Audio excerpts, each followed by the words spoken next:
ang ganda ng education ng truth. Lumalabas yung mga ang gagandang wisdom, knowledge, intelligence, yung totoo. Kung ganito tayo lagi, hindi masaya ang buhay. Kasi ang truth lang naman is against sa kasinungalingan.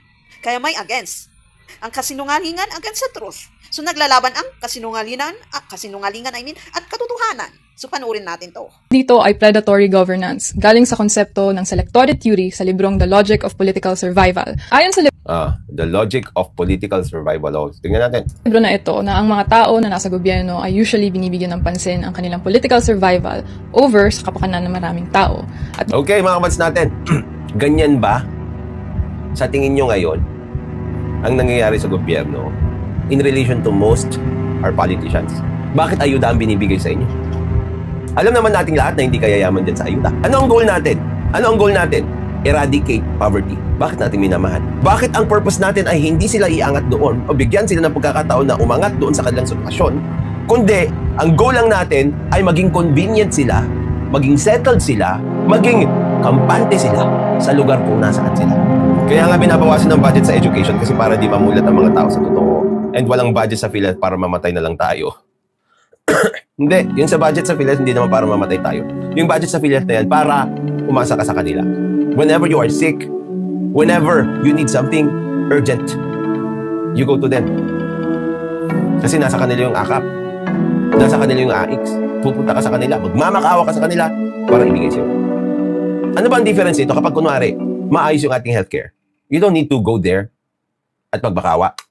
Hindi mo kailangan kumausap ng mga politiko. Automatic na. When you go there, automatic yung kaltas. O automatic yung libre.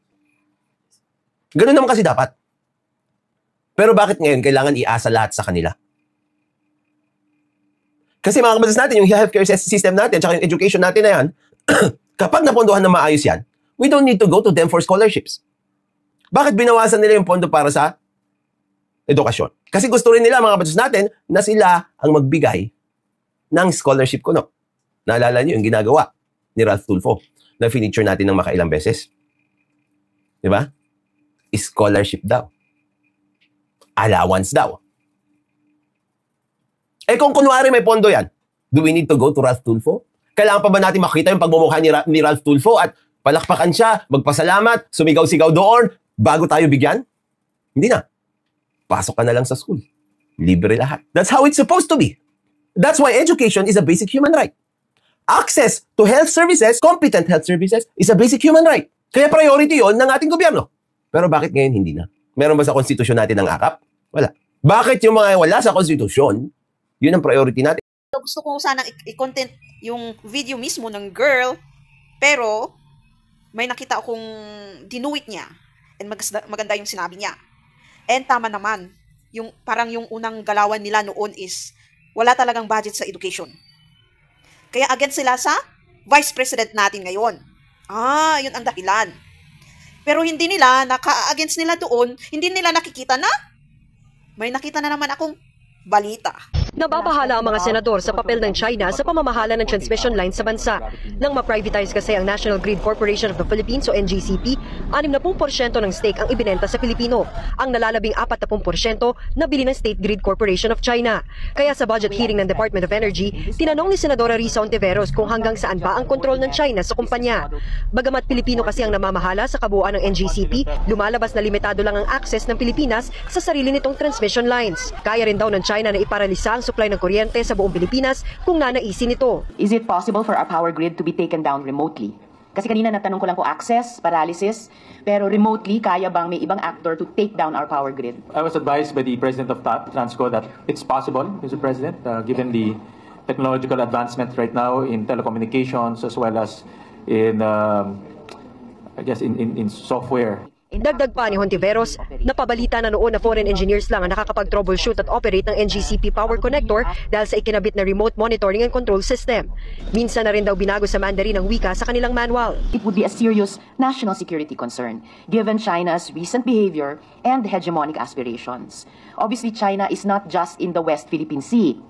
She is also a part of our daily lives, every minute, every hour, every moment, as long as the system operations is, as I am trying to explore, as long as the system operations is controlled and managed by Chinese engineers by way of the NGCP and the state grid of China. Indeed, it would be an enormous power.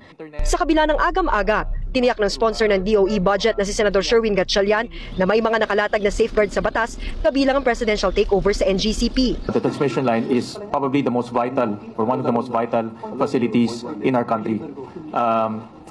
With a single switch, no electricity will be transmitted to any of our homes, any of our businesses, any of our military facility. So it's very important that the management and control of the transmission line would remain in the hands of Filipinos. But the question begs is, how often do we exercise the supervisory powers of government, making sure that the franchise is being enforced properly?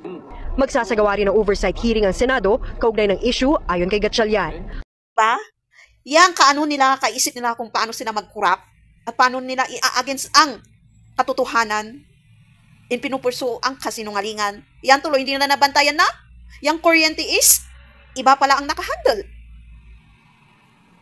Kaya, ibang bansa, kung gusto nyo kontrolin tong bansang to, at matuto siya, gawin nyo na, ganyan lang kadali pala.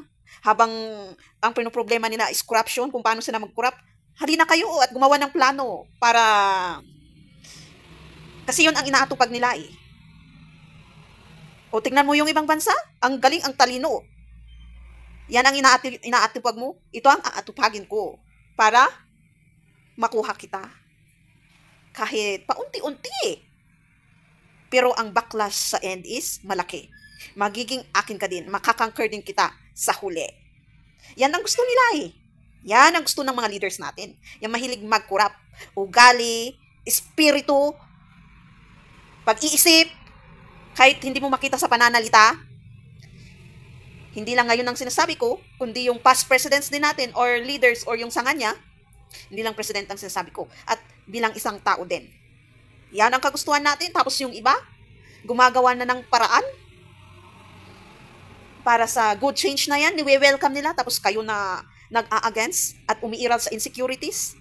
Meron din akong nakitang video na pwedeng i-link dito. Panurin natin. The third world is not poor.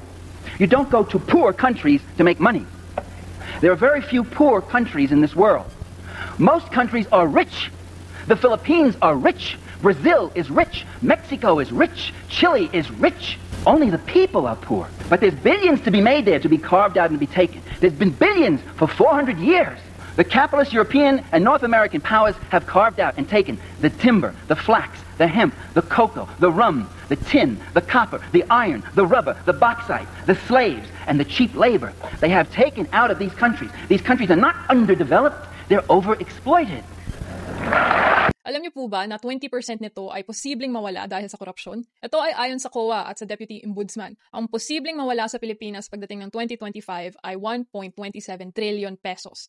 Ayon sa Deputy Ombudsman, itong 20% na nawawala taon-taon sa korupsyon ay pwede na sanang bahay para sa mga 1.4 million Filipinos na mahihirap o para sa mga 7 million Filipinos na medical assistance at para sa ating lahat, mahigit na 1 taon na bigas. Wala na sana daw na magugutom na Pilipino kung hindi lang kinukuha ang pera na iyon. Makikita rin natin na ang pangalawa sa pinakamalaking alokasyon ng budget ay napunta sa DPWH, sa Public Works. Hindi ito nakakapagtaka. Maraming mga literature tungkol sa korupsyon ay palaging sinasabi na kapag ang bansa ay napaka-corrupt, usually linalagay nila ang pera nila sa infrastruktura dahil iyon ay ang pinakamadaling kuhanan ng pera. Para sa unprogram funds naman o pondo na walang proyekto, umabot siya to 6.1 trillion pesos. Ang problema sa ganitong klaseng pondo ay kulang siya sa transparency o tinatawag na oversight. Dito, pwede gawin ang mga tinatawag na ghost projects kung saan sinusulat lang nila sa papel kung anong mga proyekto nila pero sa totoo ay binubulsa talaga nila ang pera. Samantalang ang utang ng bansa ay umabot na sa 16 trillion pesos at bawat taon ay tumataas siya.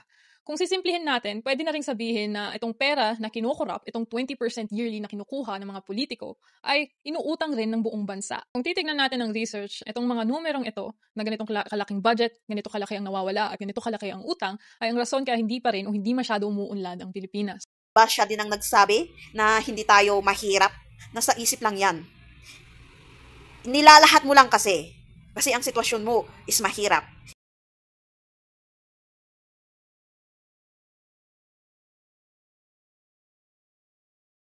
Siguro ikaw yung espiritu na laging nagko-complain, nagko-compare, nag-i-evolve sa insecurities, greed, jealousy, envy.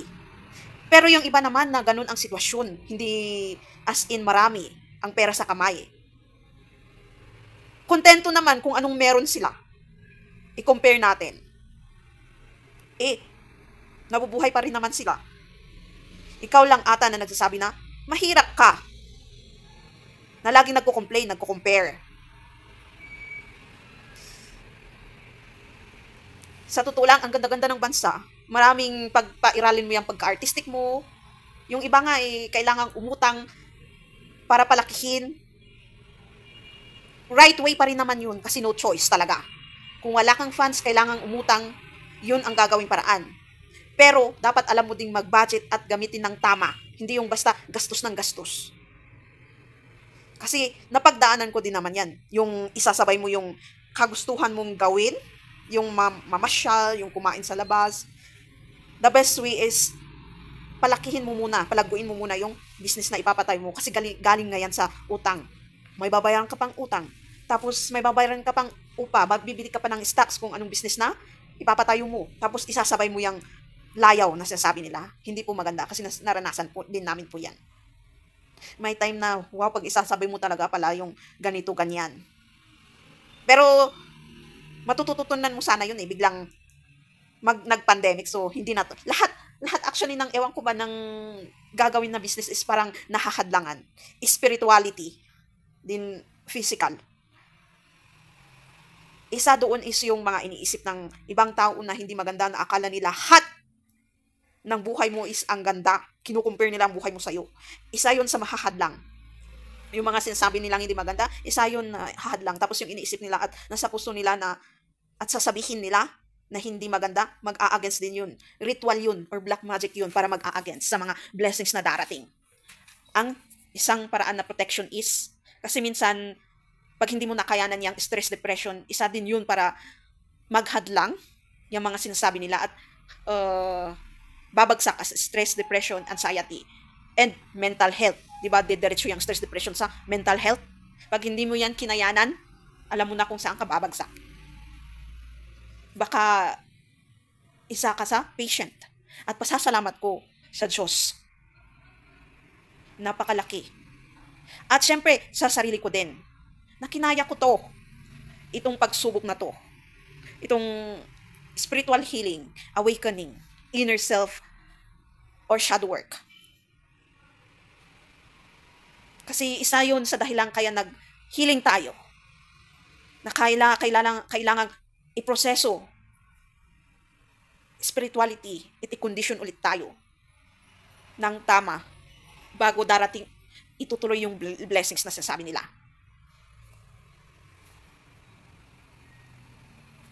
Ang Diyos ang protection. At yung determination mo, courage, and confidence. Na kahit may complain, compare, fear, doubt, kakayanan mo pa rin. Kakayanan mong makayanan yan. And itong video na to dumating din. Iwala kayo sa news. Hindi yung totoo. Yung sinabing 58% na hindi tayo malaya. Tignan mo nga yung ibang bansa, ang problema nila. Nasa low nila ang freedom. Parang sa low natin.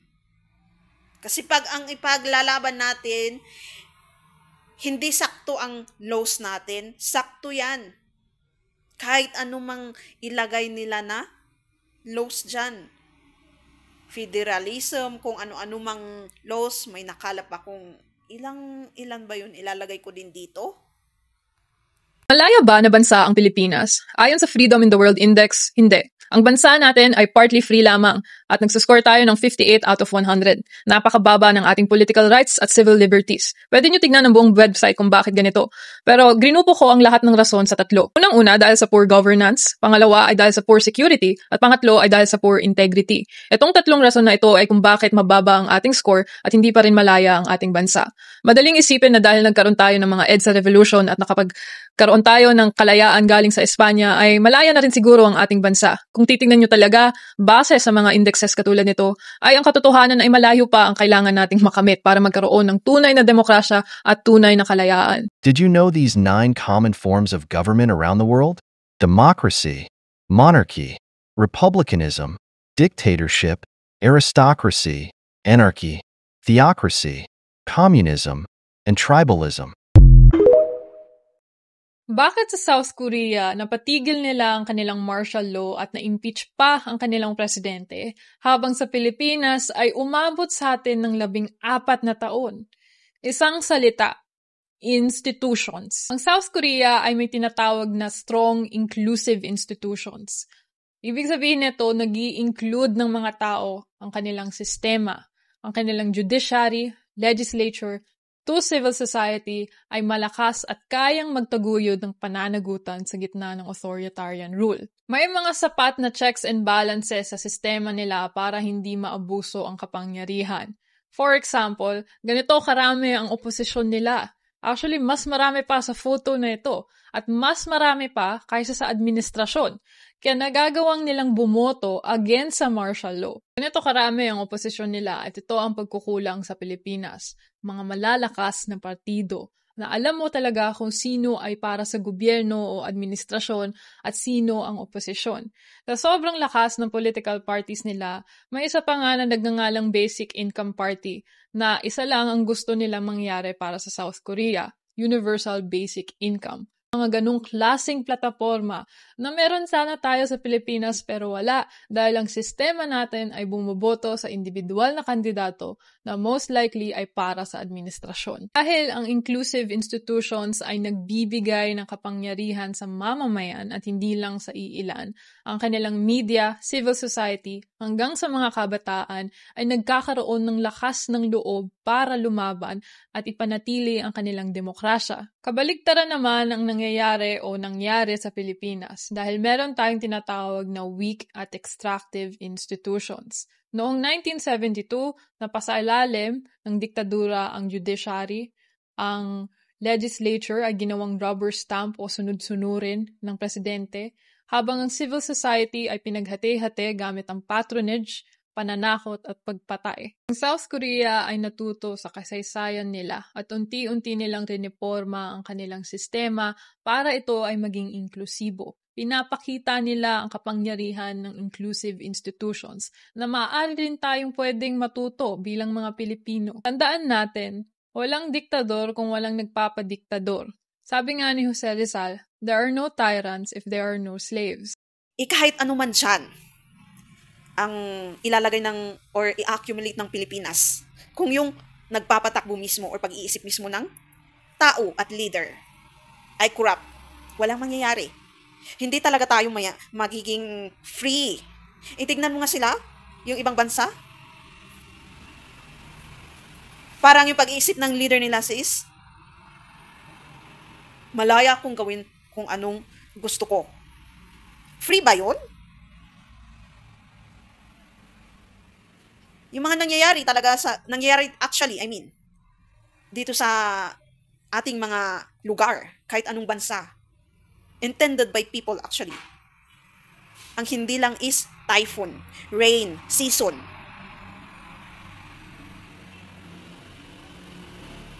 Iba din ang accident. Ang accident ay mangyayari lang kung may hindi ka na-check. Nothing is coincidence on those kinds of. Accident will happen if you really didn't check well. Pero meron din naman accident na kinos ng isang evil spirit. Kaya yan ang protection natin. Always pray before going out or bago mo iwan ang bahay. Kasi yun ang protection eh. Yun ang protection natin sa Diyos. Yung paniniwala natin sa Kanya. Yung ipag-pray mo, believe that it will happen. Kasi meron din yung biglang darating sa utak na message na at magiging paranoid. Then, paniniwalaan mo yung paranoid na darating sa'yo. And magiging nega ka na. So, mangyayari talaga. So, kung may biglang pangit na darating sa isip mo, ipag-pray mo sa Diyos na hindi mangyayari yon. At kung kahit anong hindi maganda na darating sa isip na yan, ipag-pray natin sa Diyos. Huwag kayong maniniwala kung darating yung ganyang news. Nasa tao yan, tata. Nasa tao yan. kung malaya siya o hindi. Kung sa isang sample kung sa isang taong mabait, hindi siya malaya kasi meron isang taong tagasalungat. Yung may isang taong darating at gagawa ng paraan para bumagsak yung mabait na tao na yun. Yun yung feeling na yun. Baka yun yung pagkakaintindi nyo. Malaya tayo. Depende lang sa leader yun. Kung anong gagawin niya sa tao niya. Pero pag nasa tama siyang leadership, walang mangyayari sa kanyang mga tao. At sabihin ko meron pa rin naman mag-against kasi meron ngang always mag-against sa kabutihan. Pero pag yung tao, lahat ng tao is ginagawa is tama, wala nang against. So, lahat malaya. Nasa kung paano tayo mag-isip, kung ano nasa puso natin, nasa espiritu. So, meron din akong nabasa na comment na ang sabi is, kailan talaga palitan yung laws natin. Kasi ang napaprotektahan lang is mayayaman.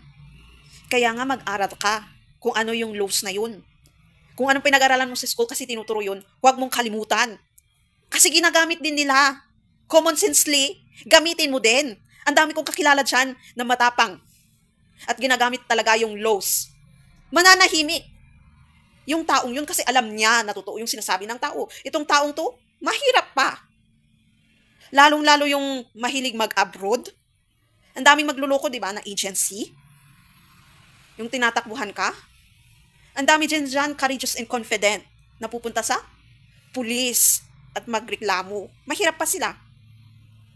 Walang choice kung pupunta yung pulis sa agency na yon. So,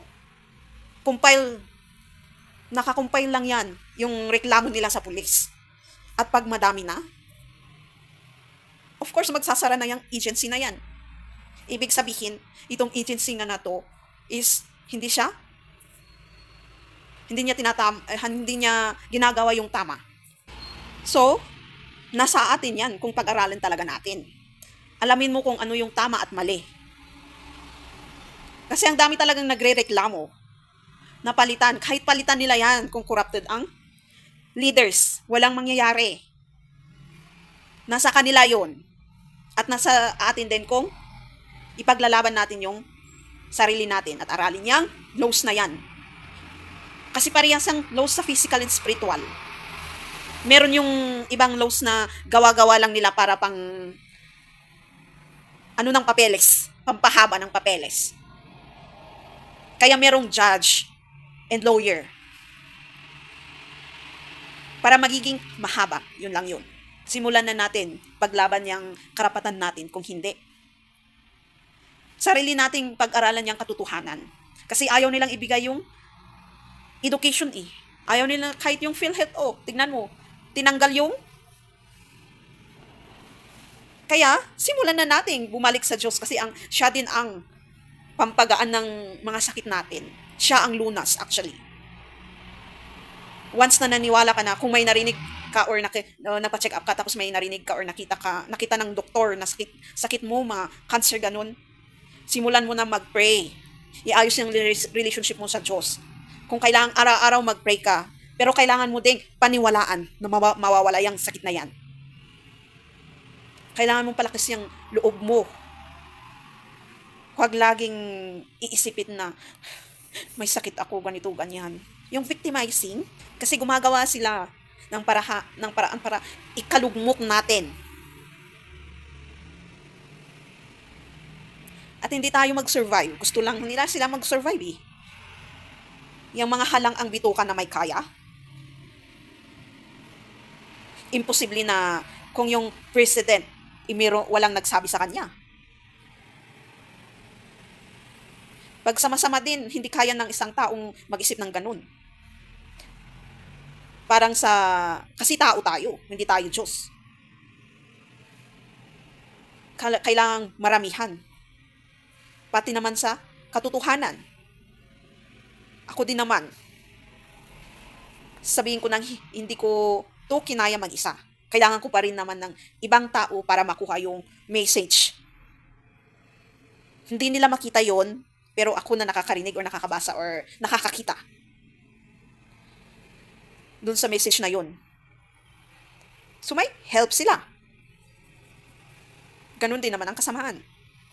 So plano-plano ng maraming tao na against sa na gusto lang ng power and money.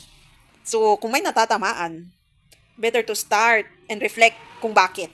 Kasi bakit ka naman natatamaan kung alam mo namang nasa tamang daan ka? 'Di ba? So ganyan ang umiiral noon pa hanggang ngayon.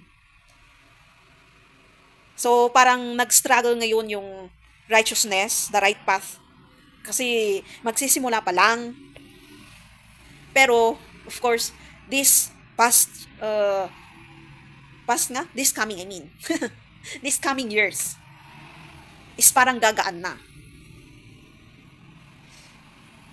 Meron yung energy na parang nahihirapan ka. Kasi, of course, pag i-relate naman natin at sa common sense din, yung change naman is hindi naman instant na mangyayari. Paunti-unti naman yan. Lalo't madami tayong tao. So let's pray our leaders. Kasi kung gusto natin yung gusto nila na i-change, isipin nyo, kung may pamilya kayong nagtatrabaho sa gobyerno, mawawala ang mga yan. Yung mga nagtatrabaho sa office. Baka nga ang magiging meron lang is mayor, tapos sekretary niya. Wala na yung mga sanga-sanga pa sa baba niya. Parang yung minister, parang prime minister tapos board lang. And wala na. So, iisang office lang sila. Wala na yung iba. So, kaya din mahihirapan. Isakto na nga yung laws na na ginawa nila para sa protection natin. Nasa tao lang talaga yun kung pag-aaralan nila. Kasi meron talagang halang na kaluluwa. Halang na tao. I mean, ang pag-iisip, ang pag-uugali. So, ikaw din mismo, pag-aralan mo yan. Hindi yung dahil merong law, yung mga pulis na nagtatrabaho dyan, ipoprotect ka niya. Kasi tignan mo nga yung nangyayari, di ba? Pag hindi ka pupunta na magreklamo. Or nagreklamo ka nga, pero kakilala ng pulis yung nireklamo mo. Kaya ikaw mismo ang gumawa ng paraan. Manalangin lagi, umalik sa Diyos, bago lumabas, bago matulog. Pagising, na yung mga halang ang pag-iisip, ang pag-uugali, is hindi lalapit sa'yo. Yan ang nakakalimutan, mostly ng preachers din na sabihin. Yung kung bakit kailangan nating manalangin. Paano i-connect yung krimen sa pananalangin? So, ayan, sinasabi ko naman na depende na lang sa tao kung maniniwala kayo sa sinabi ko. Kasi yan ang observation ko. So, huwag yung sabihin yan na naman, nagsalita dahil lang sa observation. Common sensely, yes. Kasi ganun talaga ang nangyayari. And observation na try ko din kasi yung hindi mag-pray. Sabihin mo nang muntik na. Muntik nang may mangyari. Ay, kaya pala ganun ang connection ng prayer. Kaya mapapaganon ka. Yan, maging observant din tayo and vigilant.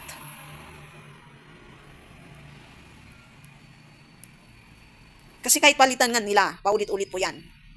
Walang mangyayari. So, ang paraan lang talaga is bumalik tayo sa Diyos, always manalangin. And as much as possible, not only ourselves, yung ipapanalangin natin, yung pamilya natin, friends, and ibang tao. Lalong-lalo yung mga leaders natin. At yung mga nagbi-business din, na hindi ma-involve sa hindi magandang business. Katulad ng drugs, human trafficking, etc. So I hope may natutunan kayo. May pag-asa pa ba ang Pilipinas? Ito ang lagi kong nababasang comment. At ang sagot ko dyan ay iisa lang. Yes! Siyempre po, may pag-asa pa ang Pilipinas. May pag-asa pa tayong umunlad, magkaroon ng malinis na gobyerno, at inclusive institutions. Bakit? Tignan mo lang ang istorya ng maraming bansa. Nadanasan na rin nila ang nararanasan natin ngayon. Ang Sweden, Ireland, Singapore at iba pa ay hindi nagsimulang mayaman. Sila rin ay nagkaroon ng brain drain, magagarbong korupsyon, diktadura, patronage, and so on. Pero nakapaghakbang sila palabas dito dahil ang mga tao nila ay nakipaglaban sa mas maayos na sistema. Cheesy or cliché man sabihin, pero ang kaunlaran ay nakasalalay sa bawat isa sa atin. Hindi ito nakasalalay sa iisang tao lamang. Kung titingnan mo ang historya ng ating bansa at ng mga maraming bansa, ito ay isang collective effort. Ang development ay galing sa sakripisyo ng maraming tao. Ang tanong, magiging parte ka ba ng sakripisyo na ito? Mag-aaral ka pa ba? Magsasalita? Makikipaglaban? O magtatanong ka na lang ba? Ang favorite na projects nila para kumita ng malaki. Kasi ang favorite na projects ng mga politiko ngayon, para talagang malaki yung porsyento nila na kayang umabot ng 40%. Yun, yung kasay na sa akin. Sa akin yung dupa na bawat piraso niyan is nasa 11,720 ang dupa niyan, detailed unit price cost. Oh dear. Dupa.